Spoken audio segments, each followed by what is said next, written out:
The devs clearly seem to know their audience, and there is another surprise.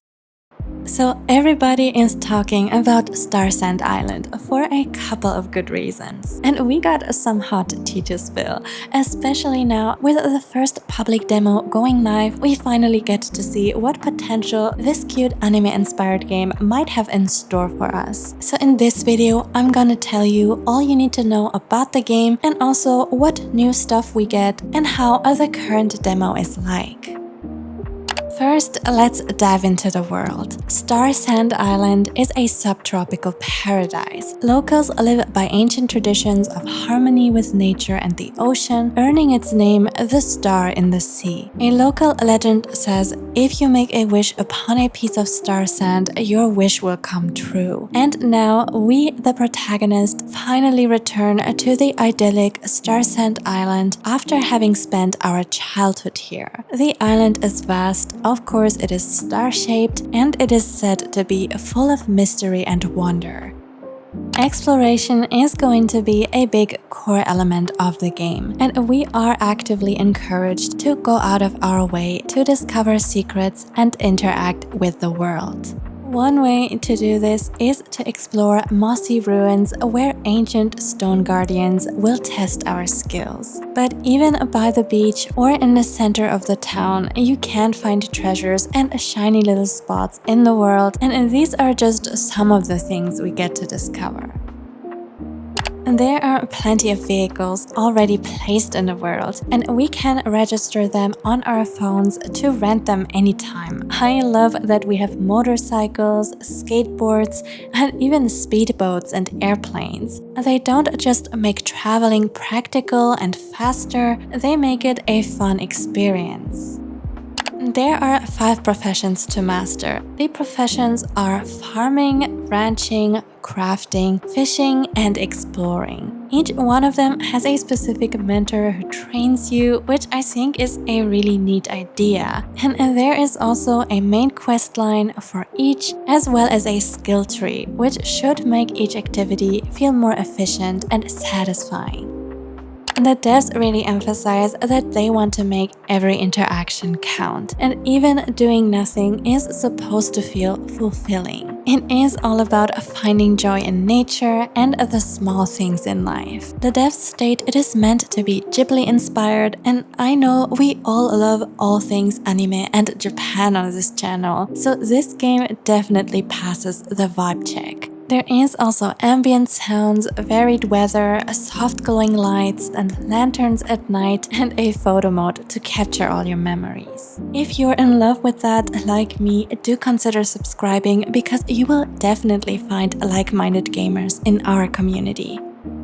Yes, there's farming and ranching, and of course the animals are adorable. And in fact, we have quite a lot of them with super cute models. Wild animals can also be fed and befriended, and we can even make them our companions, including animals like capybaras or outright mythical creatures like a 9-colored deer. There are also tropical crops that look super magical, like something straight out of a fairy tale, which I think is great. The farming works as expected and follows a familiar loop of tilling the soil, scattering the seeds, and watering the crops. And in general, there are so many things to collect and register in our catalog, it will probably keep us pretty busy.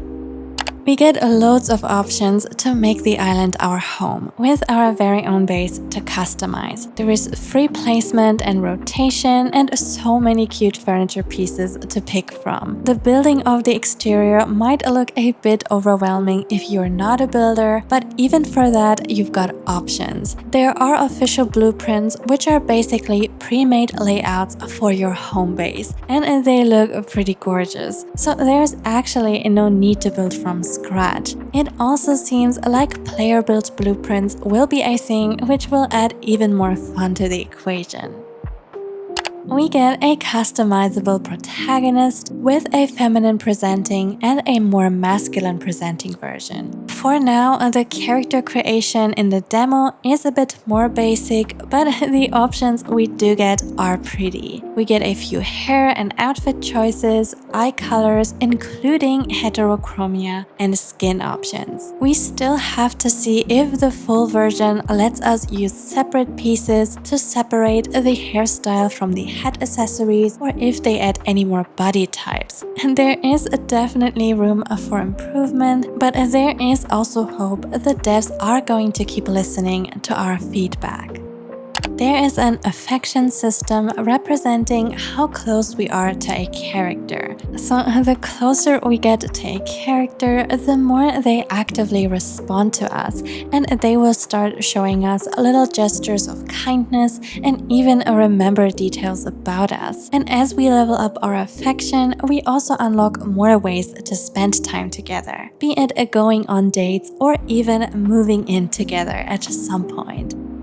Each character is said to have distinct behavior patterns and rich personal backstories. We have the diving school owner, the farmer, the crafty tech girl, the chef, the furniture shop lady, the rancher girl, the hunter, the mechanic, the musician, the tailor, and not to forget the classic childhood friend. It is not clear if these will be the only options in the full game, but the ones I have seen so far are very hard to ignore. Let me know which one is your favorite, cause I am eyeing Aurelis and I know I am not alone. Anyways, the game also encourages us to dive into their personal arcs, which the intro suggests is only the mere beginning.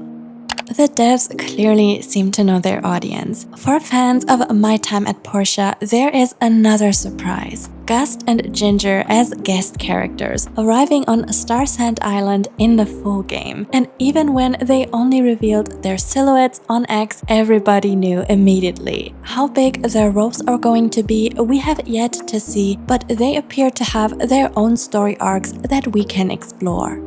The demo finally gives us a taste of how the world looks and feels. And honestly, the visuals are pretty beautiful. The atmosphere is vibrant and there is a lot of detail to the map. The performance is still being optimized, and while there is still room for improvement, and it did run okay for me and I didn't encounter any major crashes or bugs. Movement and navigating the menus felt a little bit heavy and it could be a lot smoother. What I did really like though were the little cutscenes introducing all the characters, but I think we still got a way to go in exploring bonding and character personalities. Multiple choice options haven't had much impact yet, but I have hope that the full game will expand on this.